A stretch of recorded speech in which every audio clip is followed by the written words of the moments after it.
शुक्लां ब्रह्मविचारसारपरमामाद्यां जगद्व्यापिनीं वीणापुस्तकधारिणीमभयदां जाड्यान्धकारापहां हस्ते स्फाटिकमालिकां विदधतीं पद्मासने संस्थितां वन्दे तां परमेश्वरीं भगवतीं बुद्धिप्रदां शारदां।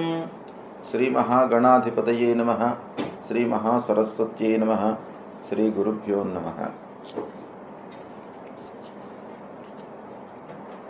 మన సంప్రదాయ జ్యోతిష్ శాస్త్రంలో ఋషులు ఆయా గ్రహముల యొక్క కారకత్వాలను అంటే వాళ్ళు ఇచ్చేటువంటి ఫలితాలను ఆధారంగా చేసుకొని రెండు రకాలుగా గ్రహాలను విభజించినారు. ఒకటి శుభగ్రహాలు అని, రెండవది పాపగ్రహాలు అని, లేదా క్రూరగ్రహాలు, సౌమ్యగ్రహాలు అనేటువంటి విభాజన చేసినారు ఋషులు. అయితే క్రూర భానుతమ శని ధ్వజకుజాహ అన్నారు. అంటే క్రూరగ్రహాలు సూర్యుడు, అంగారకుడు, రాహువు, కేతువు, శనీశ్వరుడు.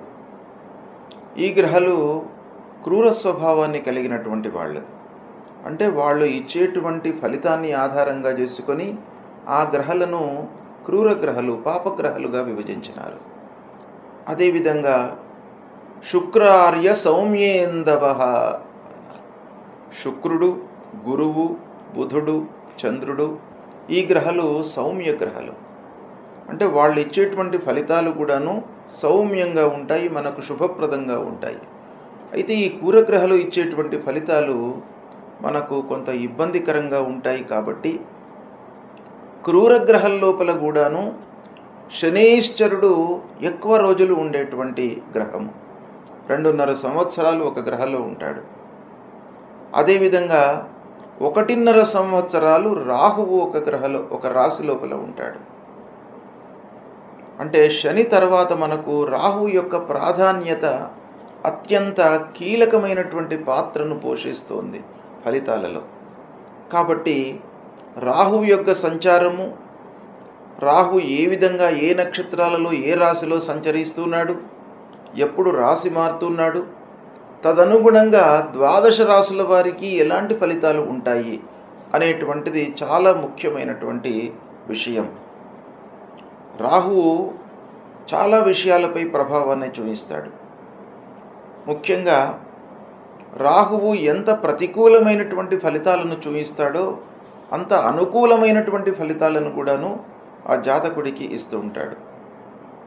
ఆ రాహువు ఉన్నటువంటి ఆ రాశి, ఆ రాశ్యాధిపతి, ఆ రాశిని చూస్తున్నటువంటి గ్రహాలు,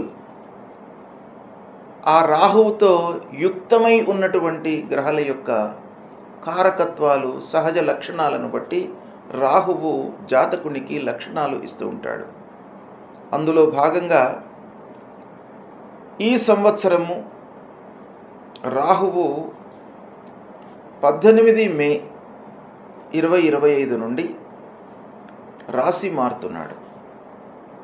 18 మే 2025 రోజున మీనరాశిలో నుండి కుంభరాశిలోకి ప్రవేశిస్తున్నాడు.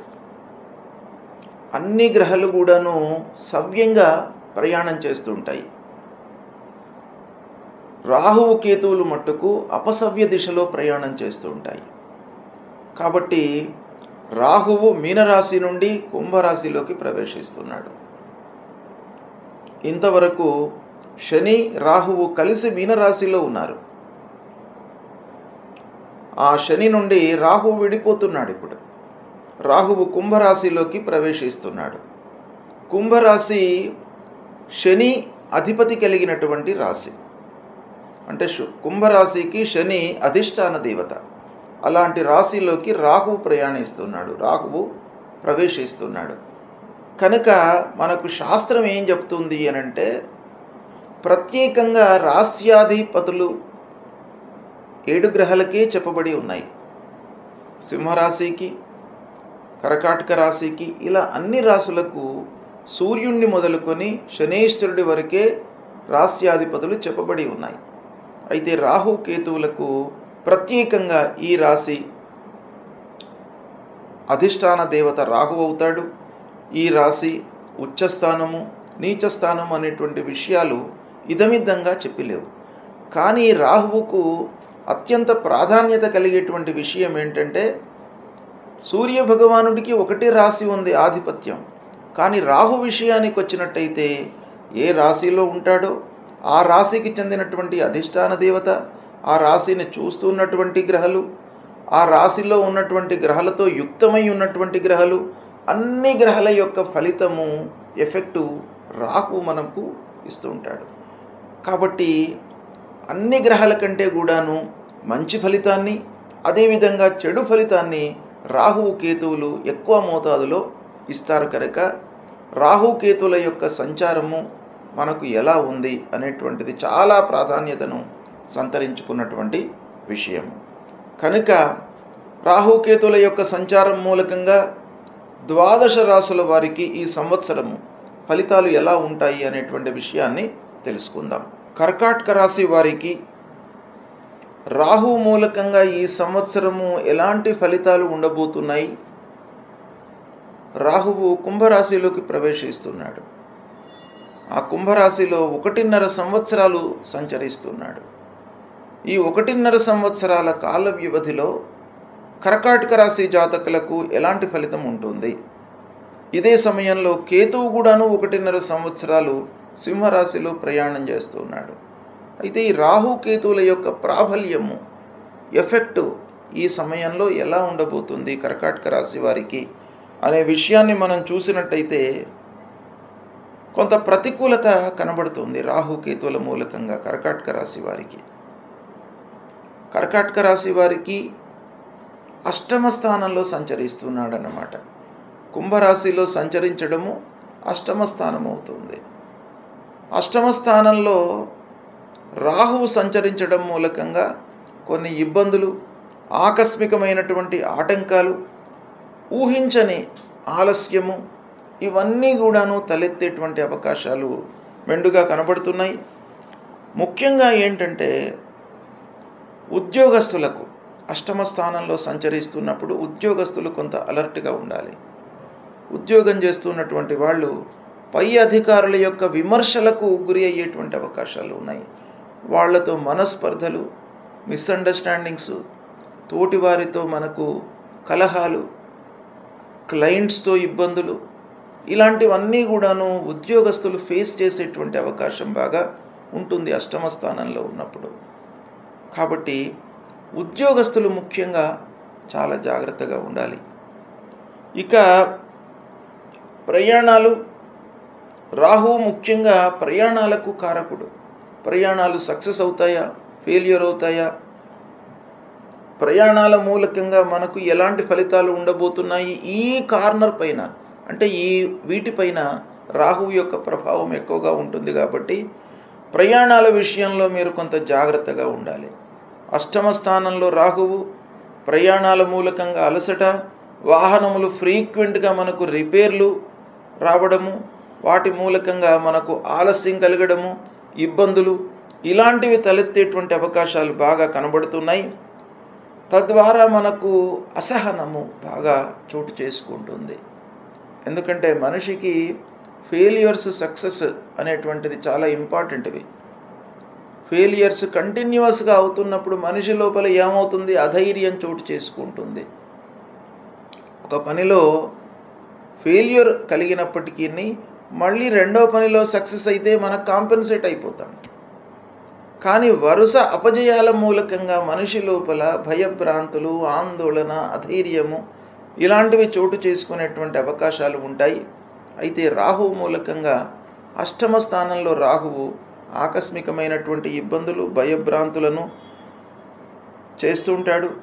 ఊహించని మలుపులు తిరుగుతుంటాయి జీవితంలో. కాబట్టి కొంత జాగ్రత్తలు తీసుకోవాలి.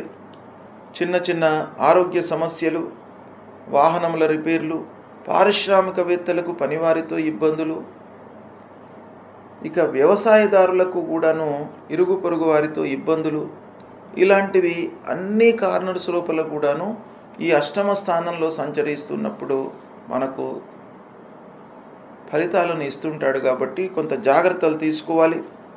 అయితే ఇదే సమయంలో కేతువు ఎలా ఉన్నాడు? కేతువు సింహరాశిలో సంచరిస్తున్నాడు. ఈ సమయంలో సింహరాశిలో సంచరిస్తున్నటువంటి కేతువు మూలకంగా మనకు ప్రతికూలమైనటువంటి ఫలితాలే ఉంటాయి.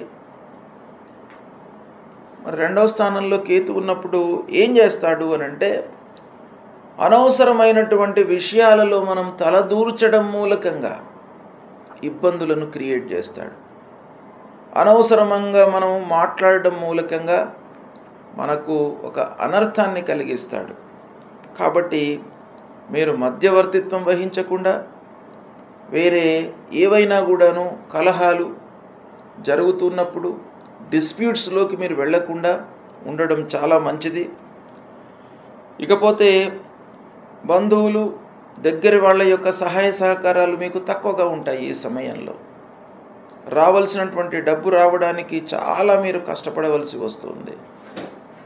ఎన్నోసార్లు మీరు కలహాలు, మనస్పర్ధలు, కొట్లాటలు ఇలాంటివన్నీ అయిన తర్వాత మీరు ఇచ్చినటువంటి డబ్బు మళ్ళీ మీకు తిరిగి వస్తుంది. కానీ సునాయాసంగా డబ్బు తిరిగి రావడం అనేది ఈ సమయంలో జరగదు. కనుక కొంత జాగ్రత్తలు తీసుకోవాలి. ముఖ్యంగా కుటుంబ స్థానంలో కేతువు సంచరిస్తున్నాడు. పాపగ్రహము ఇంటి వాతావరణం పైన కూడాను బాగా మనకు ఎఫెక్ట్ ఇస్తాడు. కాబట్టి భార్యా పిల్లలతో కొంత మీరు జాగ్రత్తగా వాళ్ళను సంతృప్తి పరచడానికి మీరు అన్ని విధాలుగా స్టెప్స్ తీసుకోవాలి. భార్య, పిల్లలు వాళ్ళకు కావలసినటువంటి వస్తువులను కొనుగోలు చేయడము, రావాల్సినటువంటి డబ్బుపై మనస్సు నిలపడము, ఆలోచించి పనులు చేయడము, ఇవన్నీ కూడాను ఈ సమయంలో చాలా అవసరం. కాబట్టి ఈ రాహు కేతువులు ముఖ్యంగా ఈ కర్కాటక రాశి వారికి 18 మే 2025 నుండి 5 డిసెంబర్ 2026 వరకు ప్రతికూలంగా ఉన్నారు. కాబట్టి రాహు విషయంలో, కేతు విషయంలో కొంత జాగ్రత్తలు తీసుకోవాలి. అష్టమ స్థానము, ధనస్థానము ఈ రెండు కూడాను చాలా ప్రాధాన్యతను సంతరించుకున్నటువంటి స్థానాలు. డబ్బు చాలా ప్రధానమైనటువంటి విషయం జీవితంలో. మాట కూడాను చాలా ప్రధానమైనటువంటిది. మాటతోనే మనకు ఎన్నో పనులు నెరవేరుతుంటాయి. దాని మూలకంగానే మంచితనం. మీ మనస్సులో ఏమి ఉన్నప్పటికీ మీరు మాట్లాడే విధానం అనేటువంటిది రిఫ్లెక్ట్ అవుతుంది. కాబట్టి దానికి ప్రథమ ప్రాధాన్యత ఇవ్వాలి. ఎదుటివాడిని సంతృప్తిపరిచేటట్టుగా మీరు మాట్లాడడం అనేటువంటిది డెవలప్ చేసుకోవాలి. ఇవి చేసుకున్నట్టయితే మీరు తప్పకుండా ఈ కేతువు మూలకంగా కలిగేటువంటి దుష్ప్రభావాన్ని అధిగమిస్తారు. కాబట్టి కొంత కర్కాటక రాశి వారు ఈ సమయంలో కొంత జాగ్రత్తగా ఉండండి. దురలవాట్లకు లోనయ్యేటువంటి అవకాశాలు కూడాను ఉంటాయి. కాబట్టి ఒక మధ్య వయస్సులో ఉన్నటువంటి వాళ్ళు, చదువు పూర్తి అయిపోయి ఉద్యోగ ప్రయత్నంలో ఉన్నటువంటి వాళ్ళు, లేదా ఫ్రీక్వెంట్గా అపజయాలు కలుగుతున్నటువంటి వాళ్ళు కొంత దుర్వ్యసనాలకు అలవాటయ్యేటువంటి అవకాశాలు కూడాను అష్టమ స్థానంలో, ధనస్థానంలో రాహుకేతులు సంచరిస్తున్నప్పుడు అవకాశాలు ఉంటాయి. కాబట్టి దాని నుంచి మీరు కొంత మీరు ఐడియల్గా ఉండకుండా ఏదో పనిలో నిమగ్నమై ఉన్నట్టయితే ఈ వ్యసనాల నుండి దూరమయ్యే అవకాశాలు ఉంటాయి. రాహువు కేతువులు ప్రతికూలంగా సంచరిస్తున్నప్పుడు మనము తప్పకుండా భగవంతుడి యొక్క అనుగ్రహం కొరకై పరిహారాలను చేసుకోవాలి. పరిహారాలను చేసుకుంటూనే మన చేతిలో ఉన్నటువంటి కర్తవ్యాలను మనము ఏ విధంగా రెక్టిఫై చేసుకోగలము అనేటువంటి విషయం పైన కూడాను మనస్సు నిలపాలి. రాహువు కొన్ని ప్రతిబంధకమైనటువంటి ఫలితాలను ఇస్తుంటాడు. మనస్సును చంచలంగా ఉంచుతాడు. కాబట్టి మనస్సును కట్టడి చేసుకోవడానికి ఒక ధ్యానం లాంటిది, ఒక యోగా ఇలాంటివి చేసుకోవడం మూలకంగా మనము శారీరకంగా కొన్ని పరిహారాలను వాటిని కంట్రోల్ చేసుకోవడానికి అవకాశాలు ఉంటాయి. రెండవది భగవంతుడి అనుగ్రహం కొరకై కొన్ని పరిహారాలు. మొట్టమొదలు ఏం చేయాలి? రాహువు ప్రతికూలంగా ఉన్నప్పుడు, ప్రతికూలము అనంటే జన్మస్థానంలో సంచరిస్తున్నప్పుడు, ద్వితీయ స్థానంలో సంచరిస్తున్నప్పుడు, చతుర్థం అర్ధాష్టమ స్థానంలో సంచరిస్తున్నప్పుడు, పంచమ స్థానంలో సంచరిస్తున్నప్పుడు, సప్తమ స్థానంలో సంచరిస్తున్నప్పుడు, అష్టమ స్థానంలో సంచరిస్తున్నప్పుడు, నవమ స్థానంలో సంచరిస్తున్నప్పుడు, దశమ స్థానంలో సంచరిస్తున్నప్పుడు, ద్వాదశంలో సంచరిస్తున్నప్పుడు, అంటే ప్రతికూలమైనటువంటి స్థానాలే రాహువుకు ఎక్కువగా ఉన్నాయి. 3, 6, 11 ఈ 3 స్థానాలే రాహువుకు శుభాన్ని కలిగించేటువంటి స్థానాలు. అయితే రాహుకేతువులకు ప్రత్యేకమైనటువంటి స్థితులు ఉన్నాయి. వాళ్ళు ఏ రాశిలో ఉన్నారో ఆ రాశ్యాధిపతి యొక్క అనుకూలత ఎలా ఉంది అనేటువంటిది కూడాను మనం లెక్కలోకి తీసుకుంటాం. కాబట్టి ఇన్ని స్థానాలు ప్రతికూలంగా ఉన్నాయి అనేటువంటి భయం మనకు లేకుండా మనము ఈ రాహు మూలకంగా ముఖ్యంగా జపం, రాహువుకు మనకు శాస్త్రంలో చెప్పబడినటువంటిది అర్ధకాయం మహావీర్యం చంద్రాదిత్య విమర్దనం సింహికా గర్భసంభూతం తం రాహుం ప్రణమామ్యహం అనేటువంటి మూలమంత్రాన్ని ప్రతినిత్యం కూడాను చదువుకోండి. జప సంఖ్య ఈ రాహువుకు 18,000 సార్లు శాస్త్రంలో చెప్పబడి ఉంది. 18,000 సార్లు మీరు జపించినట్టయితే రాహు అనుకూలించి రాహు మూలకంగా కలిగేటువంటి దుష్ప్రభావము దూరమవుతుంది. అయితే 18 సార్లు మీరు చేయడం అనేటువంటిది ఒక రోజులో అయ్యే వ్యవహారం కాదు. కనుక మీరు స్వయంగా చేసుకోవడం చాలా ఉత్తమము. మీరు చేసుకోలేని పక్షంలో వేరే వాళ్లను నియోగించి మీరు చేయించడము మంచిది. ప్రథమంగా మీరు చేసుకోవడమే మంచిది. కాబట్టి మీరు ప్రతినిత్యం కూడాను ఒక 18 సార్లు రాహు మూలమంత్రాన్ని జపించండి. తర్వాత మినుములు దానం ఇవ్వండి. మినుములను దానం ఇచ్చినట్టయితే ఈ రాహువు ప్రీతి చెందుతాడు. గోమేధికం ధరించండి. రాహువుకు అధిష్టాన దేవత దుర్గామాత. దుర్గామాతను పూజించండి. దుర్గా దేవాలయానికి వెళ్ళండి. మహాకాళి, మహాసరస్వతి, మహాస్వరూపిణి అయినటువంటి ఆ అమ్మవారిని పూజించండి. దుర్గామాతను పూజించడం మూలకంగా మీకు భయభ్రాంతులు లేకుండా అమ్మవారు మిమ్మల్ని కాపాడతారు. కాబట్టి రాహు ప్రీత్యర్థమై దుర్గాదేవిని తప్పకుండా పూజించండి. అమ్మవారి యొక్క అనుగ్రహాన్ని పొందండి. ఈ విధంగా మీరు రాహు కొరకై చేయండి. ఇక కేతువు విషయం ఆలోచించినట్టయితే కేతువుకు కూడాను ఇవే స్థానాలు ప్రతికూలమని శాస్త్రం చెప్పింది. 3, 6, 11 స్థానాలు అనుకూలం. అనుకూలంగా ఉన్నప్పుడు మీరు చేయవలసినటువంటి అవసరం లేదు. ప్రతికూల స్థానాలలో సంచరిస్తున్నప్పుడు మట్టుకు తప్పకుండా మీరు పరిహారాలు చేసుకోవడం మంచిది. కేతు ప్రీత్యర్థమై పలాశ పుష్ప సంకాశం తారకా గ్రహమస్తకం రౌద్రం రుద్రాత్మకం ఘోరం తం కేతుం ప్రణమామ్యహం అనేటువంటి మూలమంత్రాన్ని 7,000 సార్లు జపించాలి. 7,000 సార్లు అనంటే మీకు ఒక రోజు 2 రోజులలో అయ్యేది కాదు. మీకు దైనందిక కార్యక్రమాలు ఉంటాయి. ఉద్యోగరీత్యా మీరు పనులలో నిమగ్నమై ఉంటారు. వ్యాపారస్తులు వ్యాపారంలో నిమగ్నమై ఉంటారు. వివిధ పనులలో మనం నిమగ్నమై ఉంటాం. కాబట్టి ఈ 7,000 సార్లు ఒకసారి చేయడం మనకు సాధ్యం కాదు. కనుక ప్రతినిత్యం కూడాను మనం స్మరిస్తూ ఉండాలి, కీర్తిస్తూ ఉండాలి. కనీసం 7 సార్లు మీరు ప్రతినిత్యం కూడాను ఆ కేతు భగవానునికి ఈ శ్లోకాన్ని మీరు జపించండి. తర్వాత గణపతి కేతువుకు అధిష్టాన దేవత కాబట్టి గణపతిని పూజించండి. గణపతి దేవాలయానికి వెళ్ళండి. మీకు ఆటంకాలు రాకుండా ఆ గణపతి మిమ్మల్ని కాపాడుతాడు. ఉండ్రాళ్ళు నైవేద్యం పెట్టండి. ఉండ్రాళ్ళను మీరు ఆ నైవేద్యాన్ని మీరు ప్రసాదంగా తీసుకొని సేవించండి. అప్పుడు ఆ గణపతి యొక్క అనుగ్రహం లభిస్తుంది. తర్వాత కేతువుకు ఉలువలు దానం ఇవ్వండి. తర్వాత వైడూర్యం అనేటువంటిది ఉంటుంది. ఆ వైడూర్యాన్ని ధరించండి.